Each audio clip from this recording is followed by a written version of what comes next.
Imagine stepping into a medieval courtroom. The air smells of damp stone, candle wax, and fear. A woman stands accused of witchcraft not for brewing potions or casting spells, but for something far stranger. According to the testimony, she stole men's genitals, kept them in nests like birds, and fed them oats and corn as if they were her pets. On the other side of town, a farmer leads his pig into court. The charge: having sexual relations with its owner. And if convicted, both man and beast will be burned alive. Elsewhere, in the local brothel, women prepare to welcome an emperor. They don golden hats and bells, and wait with golden chains to ceremoniously capture him in a ritual of power and desire. This isn't satire. These aren't urban legends. These are records from real court cases, chronicles, and medical texts of medieval Europe. Now, let me ask you, when you imagine the Middle Ages, what comes to mind? Knights in shining armor? Noble lords and peasants tilling the fields? Or maybe fairy tale castles and maidens in distress?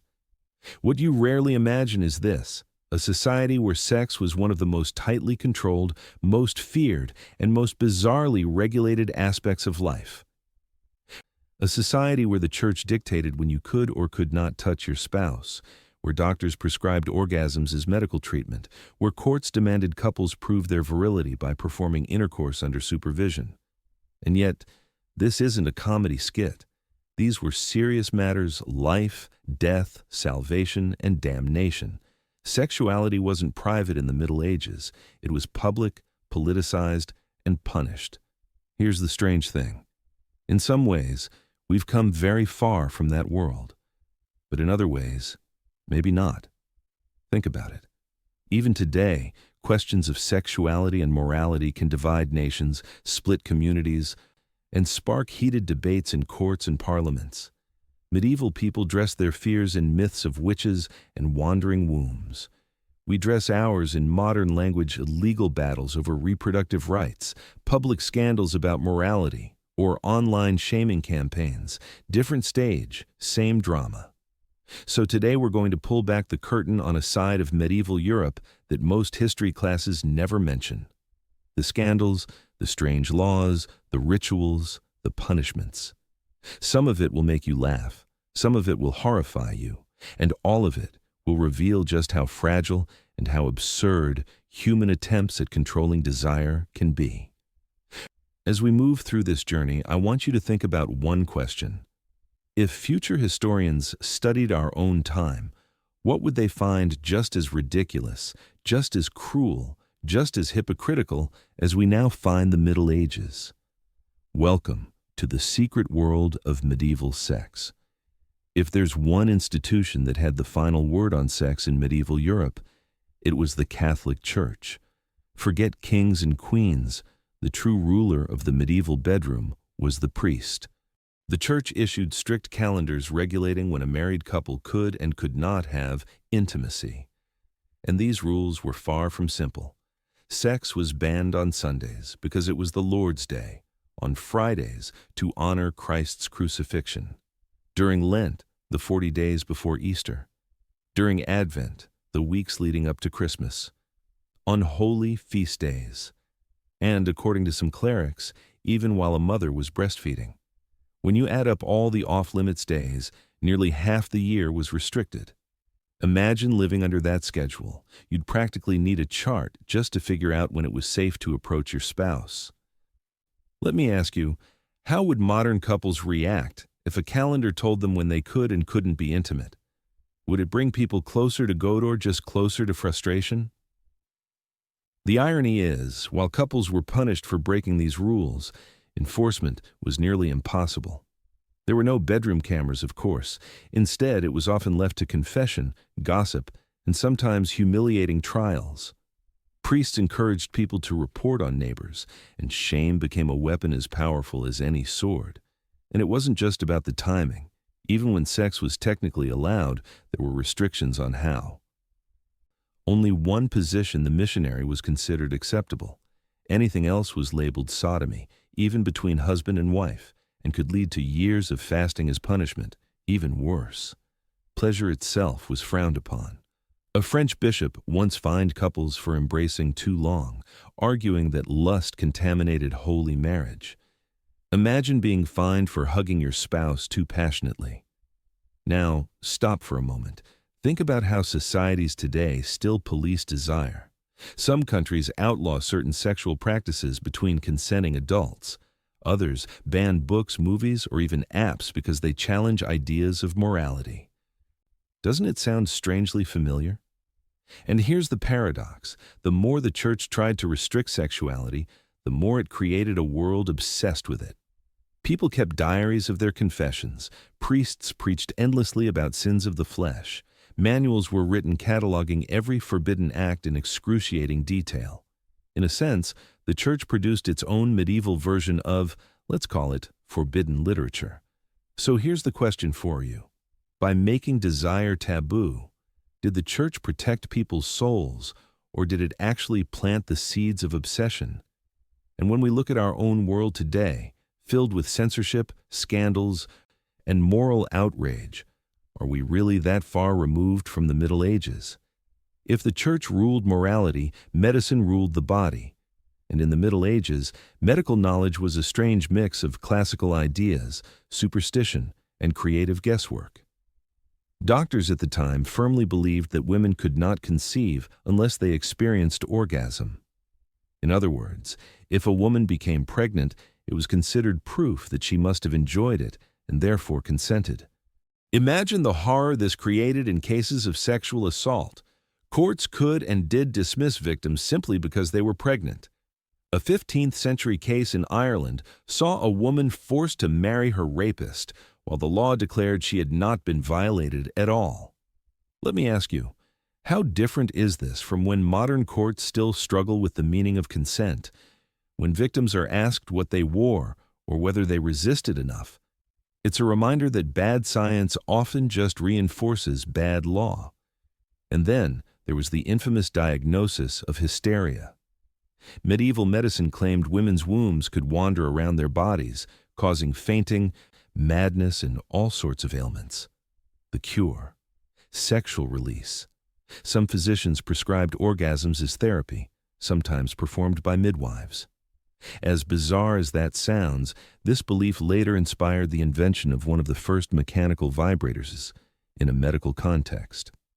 Now, stop and think. What does it say about a society when women's health is defined almost entirely by their sexuality? Back then, it meant women's suffering was either ignored or sexualized. And even today, debates over women's health, whether about contraception, abortion, or access to care, still often get tangled in moral arguments rather than medical facts. But medieval science didn't stop there.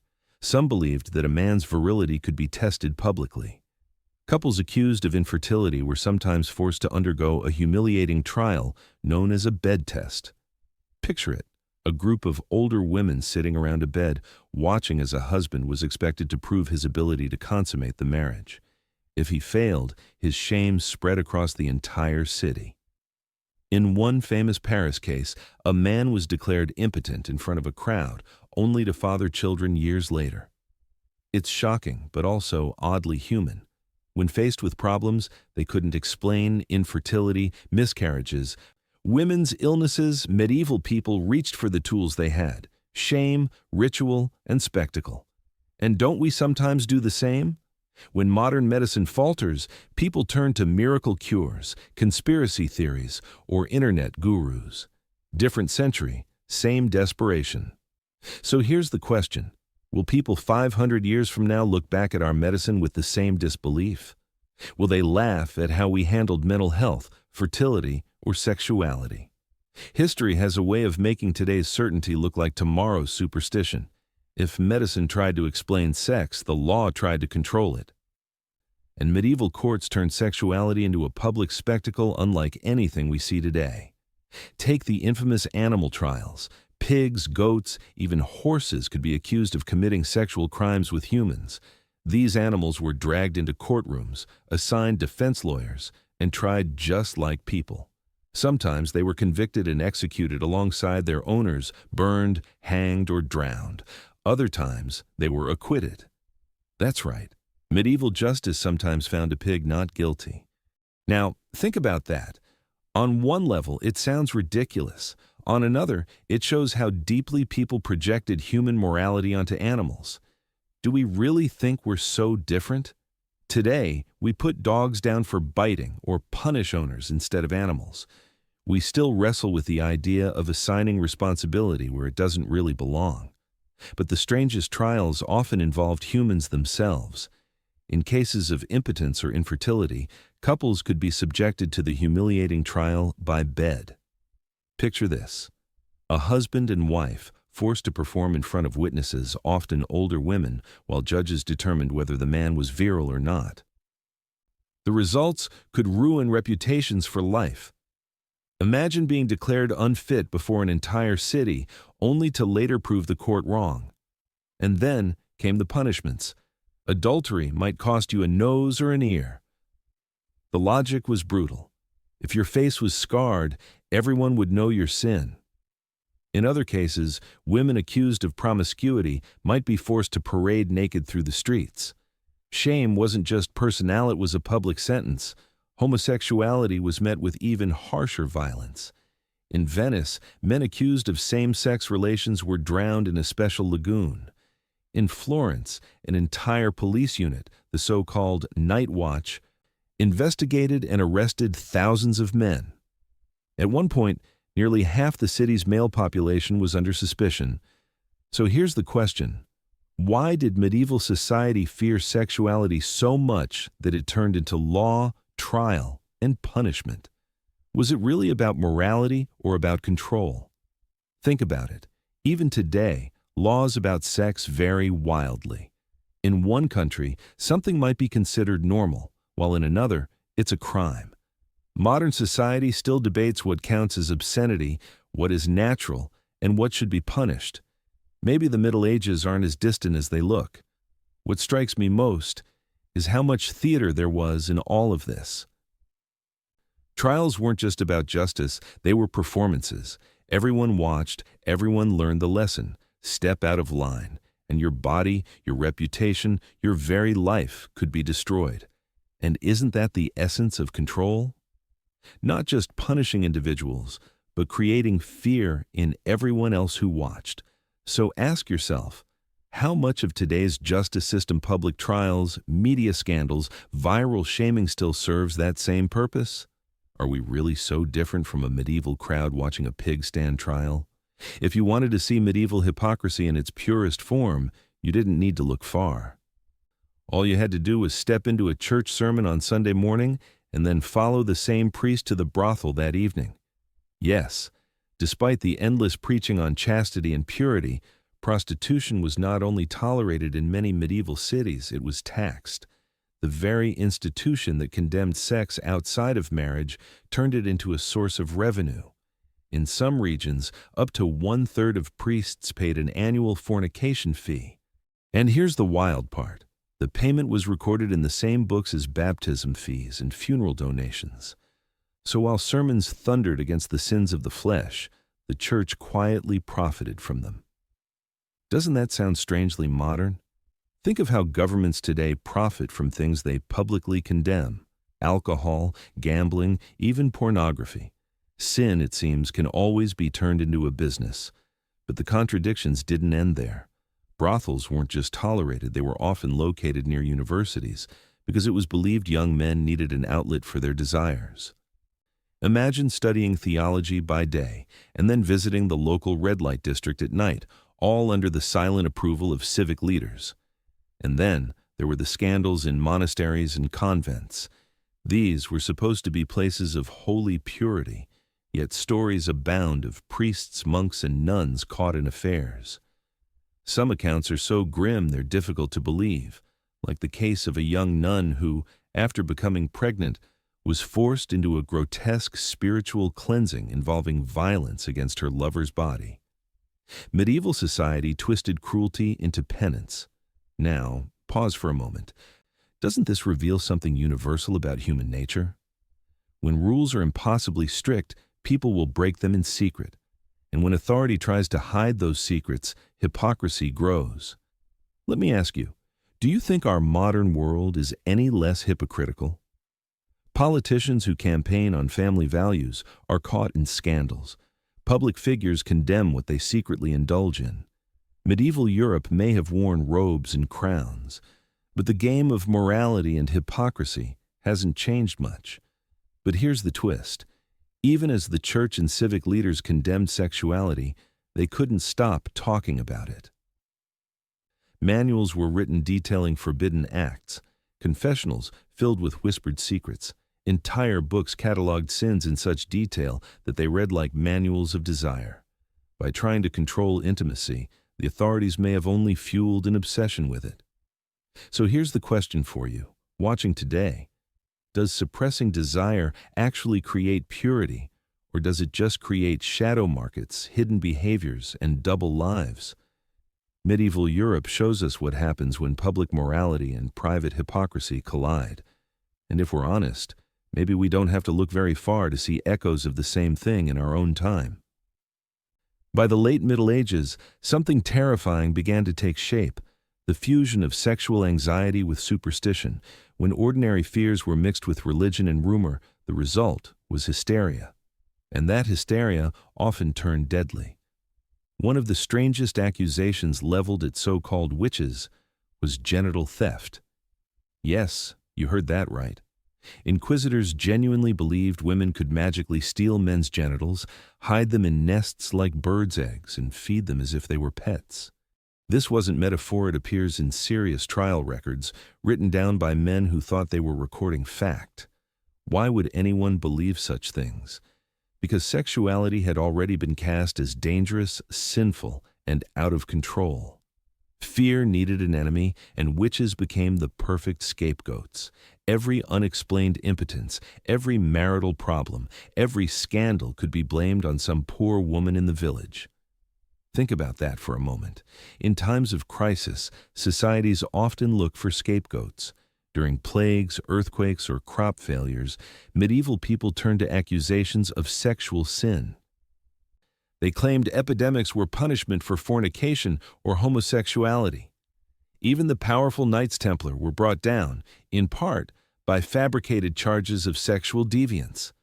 Now ask yourself, do we really behave so differently today? When something goes wrong, an economic crash, a pandemic, a social shift, don't we often see conspiracy theories blaming some hidden immorality? The names change, but the pattern remains.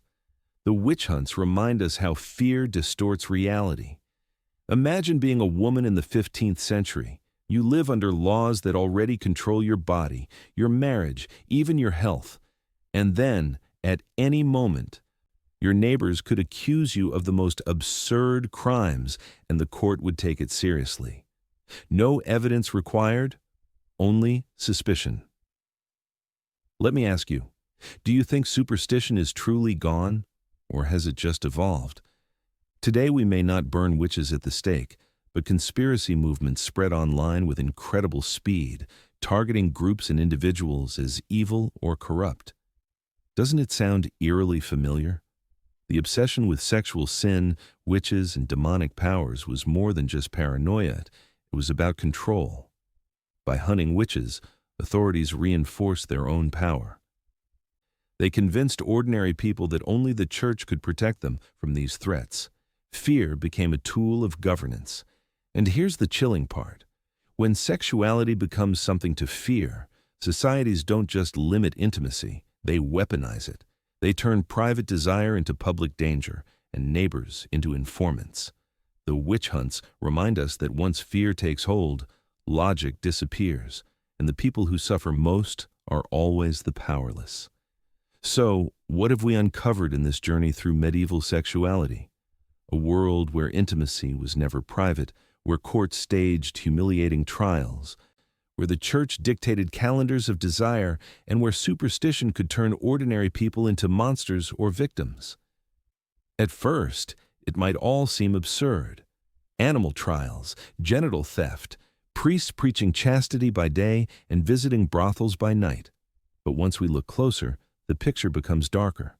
Behind the strangeness lies fear, hypocrisy, and cruelty. And yet, here's the uncomfortable truth. Are we really so different today? Think about how often modern societies still debate who has the right to love, to marry, to control their own body. Think about how shame is still used as a weapon through tabloid scandals, online mobs, or laws that criminalize private acts. The Middle Ages may be gone, but the instinct to police desire, to control sexuality, still lingers in many corners of our world. Let me ask you, if future historians studied our time, what would they find absurd? Would they laugh at our contradictions, just as we laugh at medieval ones? Would they shake their heads at the myths we cling to, the double standards we defend, the way power still twists intimacy into politics? One lesson becomes clear. Whenever societies turn sex into a battlefield, it is ordinary people who suffer most. In the Middle Ages, women were forced into marriages with their attackers or accused of witchcraft for the misfortunes of men. Men, too, were shamed publicly, mutilated, or even executed for crossing invisible moral lines. Desire was not simply human, it was dangerous. But history gives us more than shock value. It gives us perspective. By looking at the bizarre rules and punishments of the past, we're forced to question our own. How much of what we accept today will look cruel or ridiculous centuries from now? Maybe that's the real point of studying medieval sexuality, not to laugh at it, though some of it is darkly comic. Not just to be horrified, though much of it is brutal, but to recognize a universal truth. Whenever fear, morality, and power collide, human intimacy becomes a battlefield. So as we close this chapter, I'll leave you with one final question. Are we truly free of the medieval mindset, or are we still living under new versions of the same old fears? The world of medieval sex may be centuries behind us, but its echoes, they're still here. And perhaps until we confront them, they always will be.